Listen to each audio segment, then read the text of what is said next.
Ever been humiliated so sharply in public that your only armor was a smile? What if the most powerful clapback was silence? And what if your quietest moment spoke the loudest truth of all? We've all been there, standing in the middle of a room, trying to act unfazed while inside, something is tearing. Maybe someone cracked a joke at your expense. Maybe they steamrolled your words mid-sentence, as if your opinion didn't even deserve air. Or maybe it was just a glance, cold, dismissive, that told you you were invisible. And in that exact moment, you smiled. Not because it was funny, but because you didn't know what else to do. That fake smile. It was survival. Sound familiar? Good. Because that means you're human. And more importantly, you're not alone. Don't let anyone tell you silence equals weakness. The world might push you to bite back, to get loud, to throw verbal punches until you win. But the Stoics? They played a different game. One that didn't involve shouting to be heard. They believed real strength shows up in restraint. They knew the sharpest weapon isn't always a word. Sometimes, it's simply not reacting, and letting your composure do the talking. That's exactly what we're diving into today. This video isn't about revenge, or delivering the perfect comeback. It's about rising, with quiet power, unshakable dignity, and the kind of poise that even your enemies can't ignore. No fake smiles. No ego battles. Just the kind of self-respect that makes people stop, and think. So take a breath. Get comfortable. And if you're someone who finds strength in silence, who's tired of drama and ready for depth, hit that subscribe button. This isn't noise. This is clarity. Let me show you what I mean, through the story of a man named Robert. He was 56 years old. Quiet, steady, and deeply respected. For over 20 years, Robert worked at the same company. Not because he was loud, or flashy, or ever tried to be the smartest guy in the room. No. Robert led with calm professionalism. He didn't dominate meetings. He didn't chase praise. But he earned respect the way few do, by simply showing up and delivering, year after year. Until one day, that respect was tested. At a company-wide presentation, a new department head, young, cocky, eager to impress, saw Robert as an easy target. Maybe it was insecurity. Maybe it was arrogance. But during the meeting, he mocked Robert in front of the entire team. It wasn't subtle. It wasn't strategic. It was personal. He made jokes about Robert's methods, called them outdated, laughed at his ideas, and turned the room into a comedy show at Robert's expense. And the worst part? The room laughed. Not because it was actually funny, but because it's easier to follow a crowd than sit in discomfort. Robert didn't laugh. But he also didn't flinch. He didn't argue. He didn't defend. He just looked at the man, nodded, and stayed completely silent. To some, that silence looked like weakness. But to those who've lived a little longer, they saw it for what it was, power. Quiet, calculated, powerful. And in the next part, I'll show you exactly why that moment changed everything, not just for Robert, but for the entire room. What Robert did in that room wasn't weakness, it was wisdom in motion. He knew that silence, when used right, can speak louder than any defense. And that moment? It wasn't the end of the story. It was just the beginning. Because silence in the face of disrespect is not surrender. It's strategy. Robert understood a timeless truth, one that only age, setbacks, and a few hard lessons can teach. He knew that if he had clapped back, defended himself, or even corrected the insult, he would have played right into the hands of ego. He would have validated the attack, fed the fire, and become just another voice in a pointless public clash. Instead, Robert chose the Stoic path, the higher ground. He allowed the mockery to pass through him, like wind whistling past a mountain. No bitterness. No drama. Just silence, not of defeat, but of strength. Still. Composed. Clear. But the beauty of this story unfolds in what came after. In the months that followed, Robert didn't try to win the crowd back. He didn't seek applause. He didn't whisper gossip or harbor resentment. No, he simply went to work, and quietly began to rise. He mentored the younger employees in private, without asking for credit. He offered solid, calm guidance in the middle of high-stress projects. While others fought for spotlight moments in boardrooms and buzzwords in emails, Robert became the one people actually trusted when it mattered. Slowly, and almost imperceptibly, things shifted. The same colleagues who had once chuckled at the insult began to turn to him in moments of real uncertainty. Even the brash department head, the one who mocked him so confidently, eventually hit a wall he couldn't scale alone. And when that moment came, he turned to Robert. And Robert? He didn't hold a grudge. He didn't gloat. He helped. Calmly.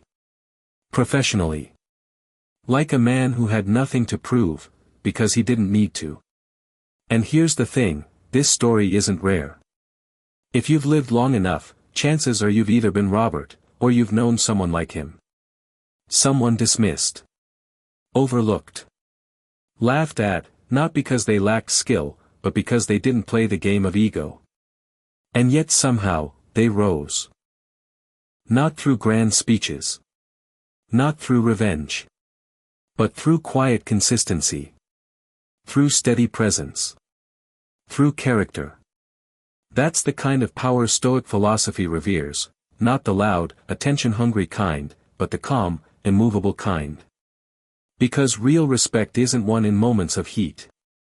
It's earned in a lifetime of restraint, of reliability, of doing the right thing when no one's clapping.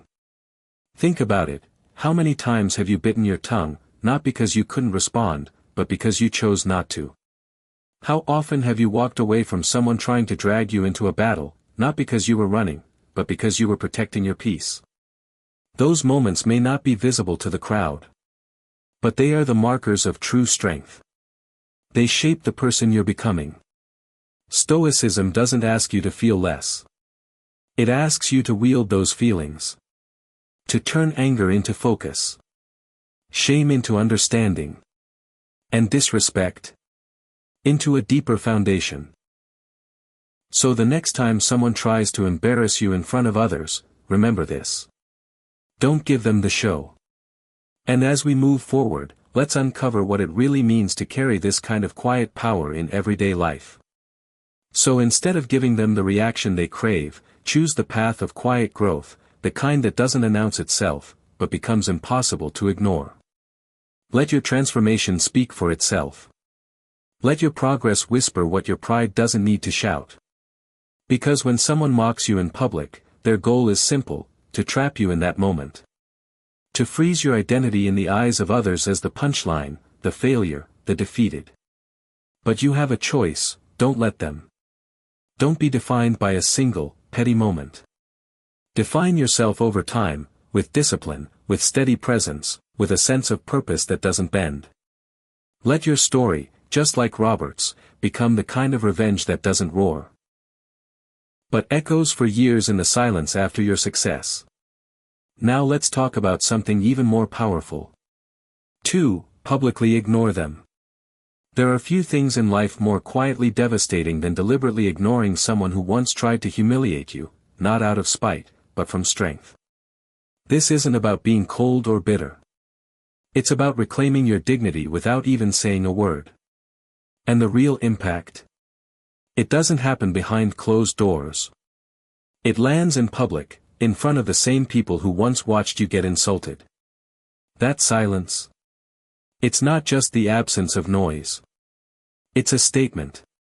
It says, you no longer matter in my world. And for someone who feeds on attention, that's the most painful truth of all. Here's something many people overlook. When someone humiliates you publicly, it's rarely just for laughs. It's calculated. A power move. A show of dominance masked as humor. They don't just want to make a joke, they want to win. And your reaction, no matter how small, gives them that win. Even a subtle flinch, an awkward laugh, a weak rebuttal, it tells the crowd that they had power over you, even if only for a fleeting second. And for some people, that's all they want. That single moment of dominance. But there's a cost. That moment isn't free, it comes at the price of your self-respect. This is where Stoicism, the ancient blueprint for emotional strength, offers a better path. Marcus Aurelius, the emperor philosopher, once wrote, "The best revenge is not to be like your enemy." And Epictetus, a man who knew hardship firsthand, reminded us. It's not what happens to you, but how you react to it that matters. That wisdom is as relevant today as it was 2,000 years ago. Because your response, or your lack of one, is your true power. When you offer nothing, no anger, no explanation, not even eye contact, you become untouchable. You deny them the one thing they're starving for, relevance.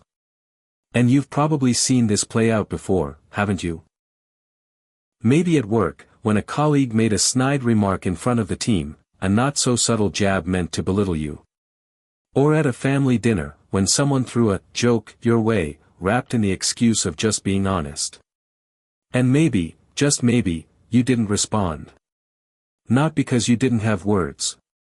But because you were wise enough to know, not every battle is worth your energy. In the next part, we'll uncover exactly why walking away with grace is often the most powerful move of all, and how to master that art in your daily life. We ended the last part reflecting on the strength of public silence, how restraint, not retaliation, reclaims your dignity. But there's another layer to that power, what time teaches you about people. Because age has a way of sharpening your clarity. You begin to see through people, not just their words, but their motives. You realize something liberating, not everyone deserves a reaction, and certainly not everyone deserves a place in your life. When you publicly ignore someone who once humiliated you, you do more than take the high road, you shift the entire dynamic. You're no longer seeking respect. You command it. The room sees it. And they don't interpret your silence as weakness. They recognize it as self-mastery. Because when silence grows from self-respect, it becomes a form of dominance, not loud, not arrogant, but unshakably firm. It's the quiet strength of someone who no longer plays emotional chess with fools. It's how a grounded man says without speaking, "I've moved on. You no longer belong in my frame." This isn't coldness. It's clarity. It's the conscious choice to stop carrying what was never yours to begin with, the judgments, the insults, the distorted opinions. It's taking back your peace from those who treated your presence like it was disposable. And when those people return, because they always do, you don't meet them with anger or explanation. You meet them with distance. That's how you win. Not by raising your voice, but by deepening your stillness. By becoming the kind of person who no longer has space in their life for smallness. 3. Speak once, and never again. There's a psychological truth here that most people overlook. The more you feel the need to explain yourself, the more power you give away. And the moment you start justifying your character to someone who has already disrespected you, you've entered their game. Not because you lack worth, but because you've stepped into a frame you were never supposed to play in. People who humiliate others in public don't do it for truth. They're not seeking understanding. They're seeking control. Control over how others see you. Control over your emotions. Control over the story being told. And when you try to explain, clarify, or redeem yourself in their eyes, you give them the leverage they were fishing for. Your reasoning might feel noble. But in their frame, it looks like weakness. That's not strength. That's surrender, disguised as logic. Let me share a real story, a quiet lesson in dignity from someone who learned this the hard way. His name was Thomas. A seasoned educator. A school principal with decades of service behind him. He was deeply respected by both teachers and parents, a steady hand guiding generations of students. Just 2 years from retirement, Thomas was blindsided. In a tense board meeting, a much younger administrator publicly challenged him. The accusation? That Thomas was resisting change. That his leadership style was outdated. That perhaps, he was even holding the school back. And in that moment, everything he built over a lifetime seemed to hang in the air, questioned, doubted, exposed. What happened next revealed far more than words ever could. What happened in that boardroom wasn't just a disagreement, it was a test. A calculated move to publicly diminish a legacy, and Thomas's response was nothing short of a masterclass in composure. It wasn't simple criticism. It was a strategic power play, carefully designed to position the young administrator as the voice of progress, while casting Thomas as the relic of a bygone era. As the room fell quiet, every eye turned to Thomas. They expected a long-winded defense, a passionate rebuttal, maybe even a heated back-and-forth. After all, when your integrity is challenged in public, isn't the natural instinct to fight back? But Thomas didn't take the bait. He didn't rise in anger. He didn't counter with credentials or years of service. Instead, he spoke, once. Calm, precise, measured. A single sentence. Clear as glass. Then, silence. No second round. No clarifications. No muttering under his breath afterward. He let the moment end, and he never reopened it. And that silence? It unsettled the room. Why? Because we're used to noise. We're used to people scrambling to explain themselves, to fix their image, to win the room back. But Thomas didn't scramble. He stood. And in doing so, he shifted the entire narrative. In the days that followed, the accusation faded. No one was talking about what was said, they were talking about how Thomas handled it. His restraint. His clarity. His unshakable calm. And the administrator who had tried to use public shame as a shortcut to status? He began to lose credibility. Not because Thomas exposed him, but because in the absence of conflict, the man's own insecurity exposed itself. That's Stoicism in motion. Speak only when necessary. Speak with clarity. Then walk away, and let the silence settle where noise would only create confusion. As Seneca once wrote, a wise man is satisfied with himself. He does not seek validation from those who distort the truth. When you speak once, only once, you take control of the moment. You draw a boundary, not just for others, but for yourself. You silently declare, this is my worth. It is not negotiable. That kind of restraint isn't passivity. It's power. The quiet, self-assured kind that becomes stronger with age. Because as we grow older, we begin to realize something essential. Peace is more valuable than being understood. We've seen it enough times to know, most people don't want the truth. They want spectacle. They crave drama. But you don't owe them a performance. What you do owe is to yourself. The discipline to speak once, and then walk away with your peace fully intact. That isn't weakness. That's wisdom, wisdom sharpened by years, lived experience, and countless moments when you could have reacted, but chose not to. And that kind of power? No one can take it from you. Now, what if silence doesn't suit the moment? What if the better weapon is wit? That brings us to the fourth strategy. Use humor, not as a shield, but as a dagger. Let's talk about how a well-placed joke can become your most disarming move. Previously, we explored how speaking once and then retreating into silence can be a show of inner power. But sometimes, silence isn't the move, sometimes, the sharpest response is dressed in laughter. Because there's a kind of comment that doesn't need to raise its voice, just its precision.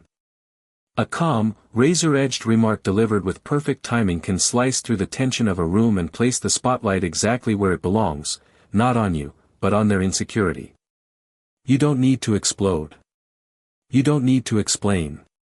And you absolutely don't need to shrink. What you do need is poise. Timing. The ability to look someone in the eye, smile mid-insult, and deliver a line so unexpected, so subtly piercing, that it throws their entire performance off script. That's how real respect is earned. Not with volume, but with impact. Not by shouting, but by cutting through with clarity. Humor, when used skillfully, is an art form. And in moments of humiliation, it transforms into a weapon of psychological dominance. Because when someone tries to publicly embarrass you, they're waiting for a reaction, a flinch, a stumble, a crack in your voice. They want to see you lose your cool. But when your response is witty rather than wounded, when your words land softly but sting deeply, they don't know what to do. It disorients them. It breaks their rhythm. It reveals their ego, and you never had to even raise your tone. And here's where the real magic happens. You shift the energy in the room.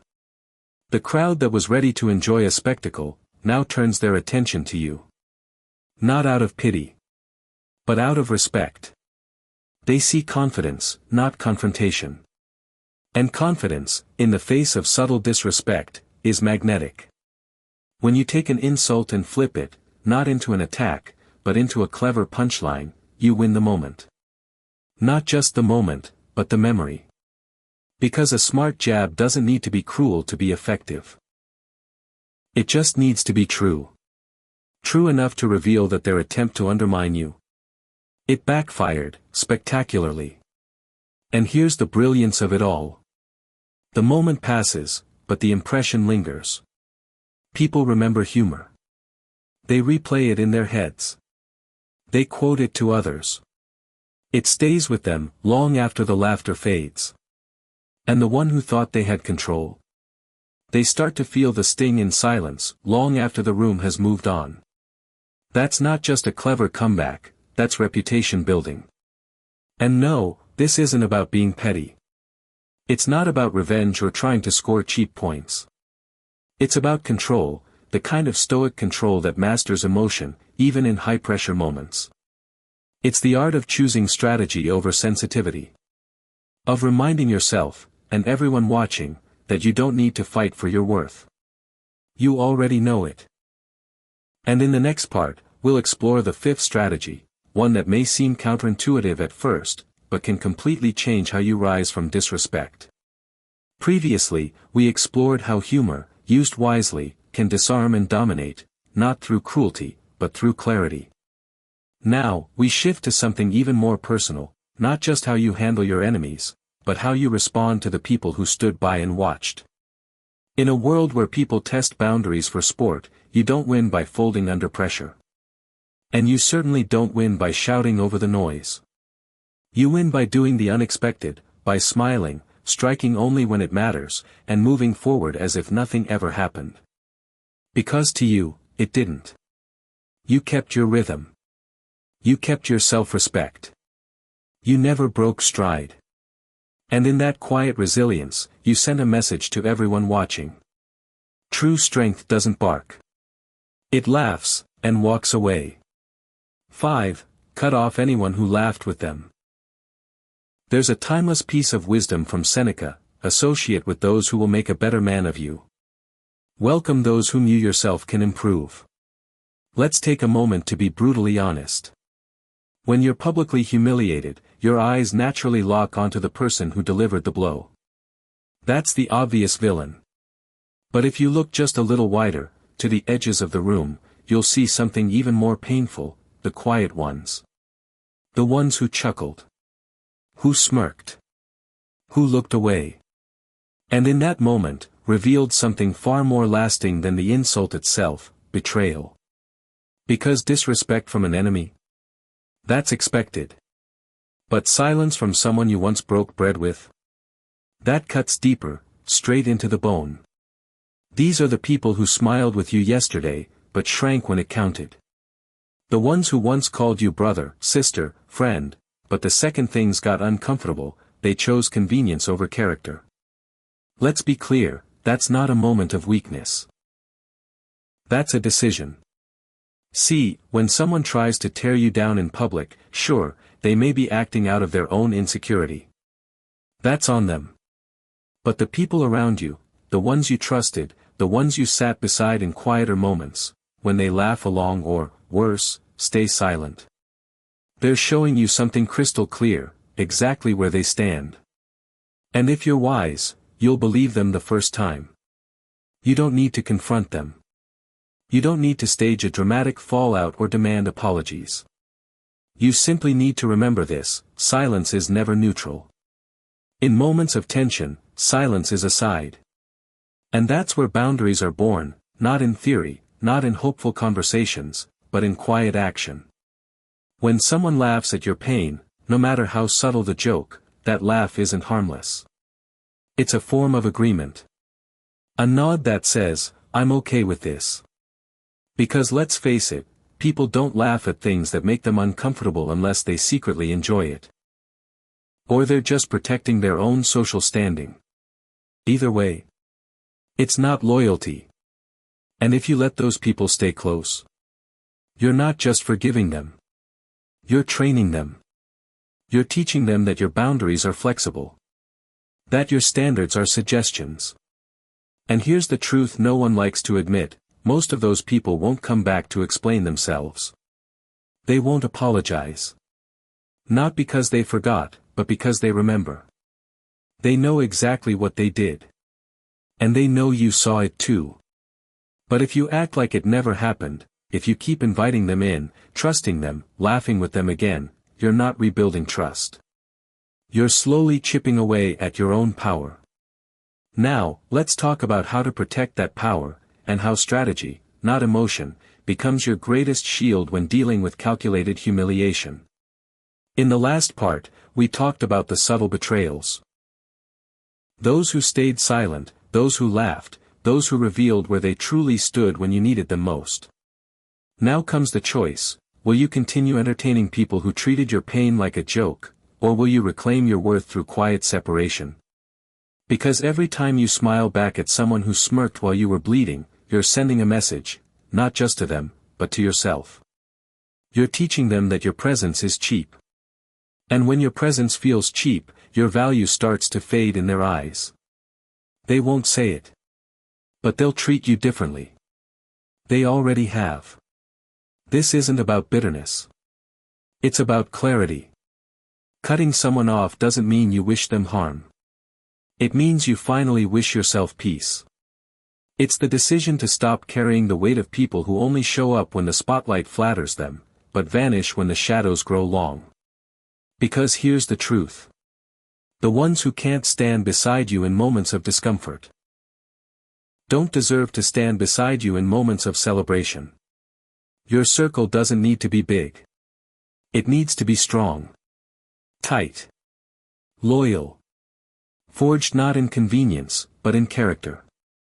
So the next time someone disrespects you in public, slow down. Pay attention. Look beyond the person who said the words, and look around the room. Who laughed? Who stayed silent? Who looked away when your eyes searched for support? That moment, that uncomfortable, fleeting second, tells you everything you need to know. And when you walk away, don't announce it. Don't throw a scene. Just go, quietly, cleanly, with the kind of silence that draws a permanent boundary. Because respect, once lost, should never be replaced with tolerance. It should be replaced with distance. Nothing less. 6. Make them regret picking on you. Let's make one thing crystal clear. Humiliation is rarely accidental. When someone tries to embarrass you in public, it's not because they're just having a bad day. It's not because they're clumsy with words. It's a test. It's a calculated move, a psychological gamble. They're betting that you'll freeze. That you'll fold. That you'll laugh nervously and let it slide, just to avoid conflict. Why? Because they're trying to establish hierarchy, right then and there. In front of witnesses.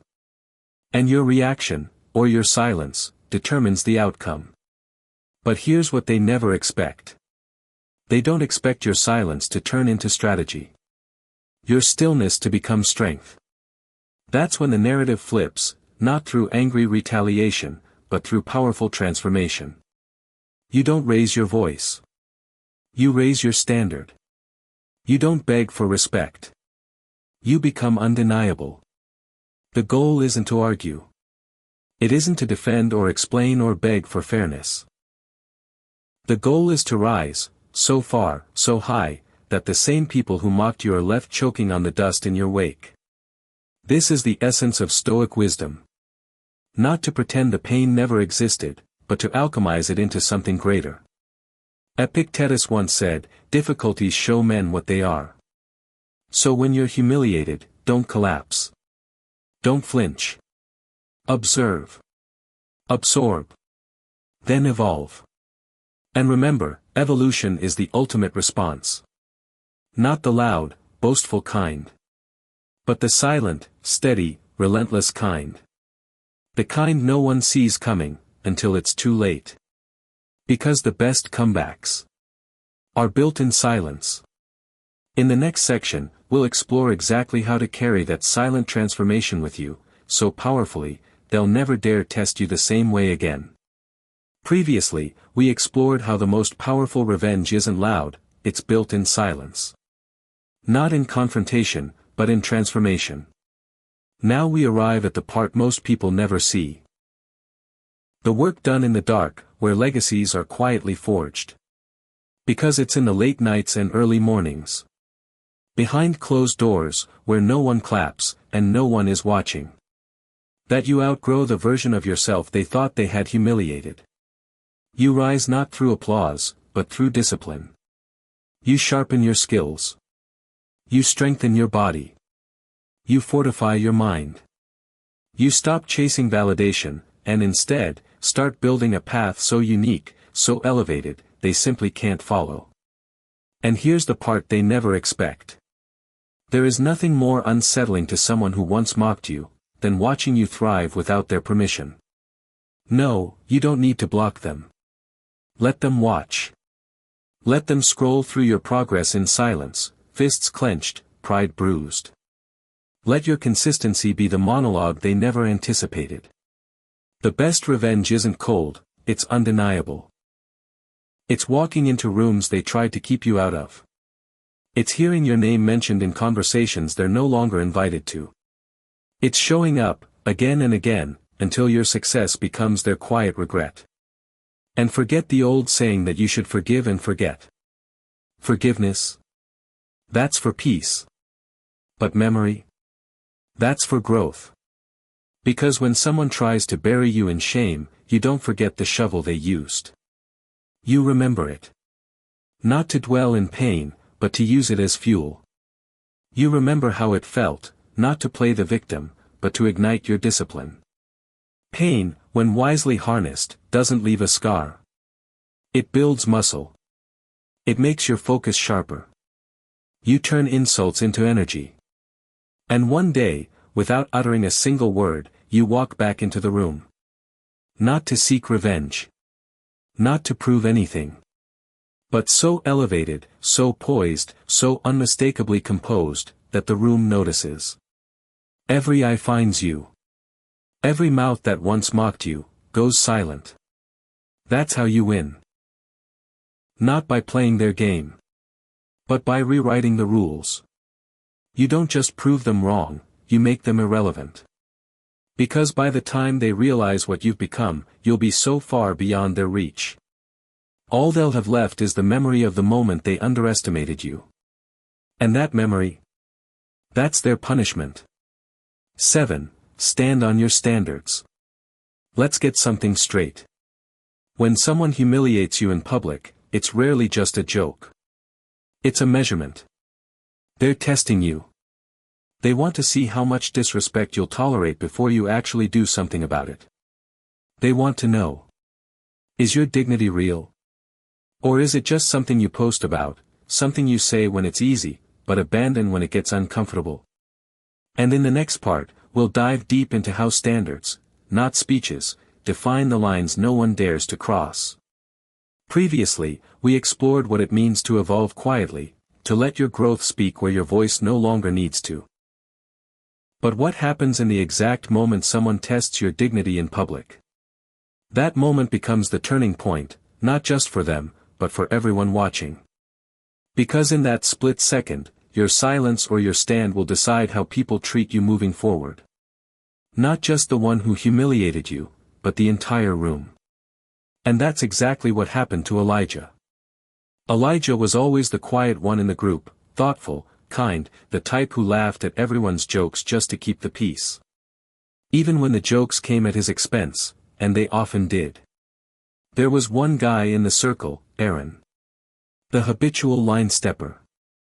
He had this way of mocking Elijah publicly, teasing him about his job, his clothes, even making comments about his family. It was always masked with a laugh, always wrapped in that tired excuse. Relax, I'm just joking.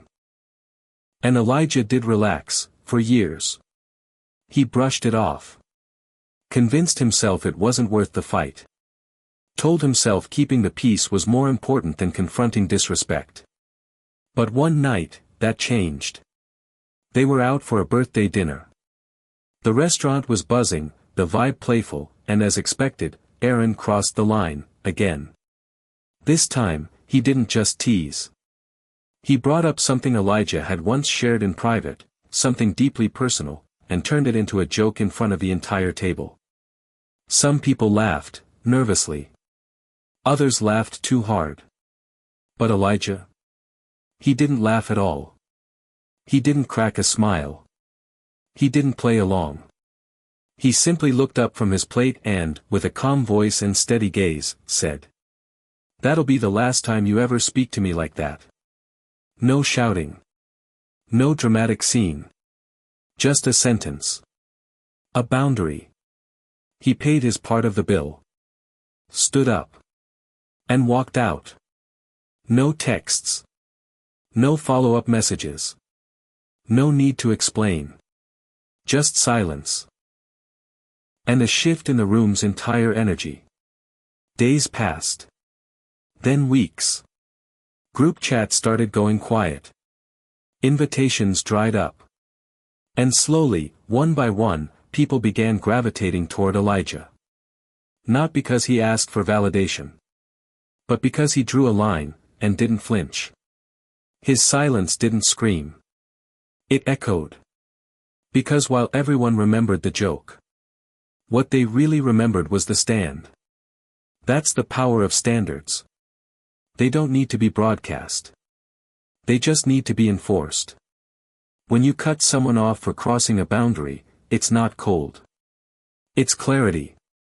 You're showing the world that you don't tolerate disrespect, from anyone. Because people can't respect what you allow others to disrespect. But when they see you enforce your worth, not with drama, but with distance, you become someone they think twice about crossing. Here's the truth. You don't earn respect by clapping back. You earn it by making them sit in the silence that follows your absence. You don't warn them. You walk. You let the loss echo. And by the time they realize what they've lost, you've already evolved into someone far beyond their reach. That's not revenge. That's self-respect in motion. Let's be real, respect isn't something you beg for. It's something you become. So when someone tries to humiliate you, that's not the end of your story. That's the beginning. It's the moment when the old you steps aside, and the version they never saw coming starts building in the dark. You don't scream. You don't explain. You evolve. You make their little joke feel like the most regrettable choice they ever made. And here's the beauty. You don't even have to humiliate them back. Your presence will. Your glow will. Your seat at the very table they tried to shrink you at, that will say everything. So the next time someone tests your worth, don't bark. Don't flinch. Just smile, like you know something they don't. And then get to work, like your future self is already watching. Because one day, they'll look up. And realize you became someone they'll never get close to again. If this spoke to you, if you're tired of letting disrespect slide, and ready to start walking with dignity and moving with power, hit that subscribe button. Join the community. We're not just building confidence here. We're building unshakable character. And trust me, they won't be laughing next time. So, if there's one truth to carry with you after today, it's this. You don't have to fight for your place when you become the kind of person no one can ignore. You don't need applause. You need alignment. And the moment you stop performing for approval and start standing on your standards, that's when the room changes. That's when you change. If this message resonated with you, if you're ready to walk differently, carry yourself with more presence, and move through life with a silent kind of strength, then you're in the right place. Subscribe to the channel, not for noise, but for wisdom. Like this video if it reminded you of your worth. Comment below, I choose self-respect, and let the world know that your silence is no longer weakness. It's strategy. Together, we're not just building confidence. We're building men and women of character, of quiet power and unshakable dignity. Until next time. Keep walking with clarity. Keep choosing peace over performance. And remember, the most powerful response is becoming someone they can never touch again.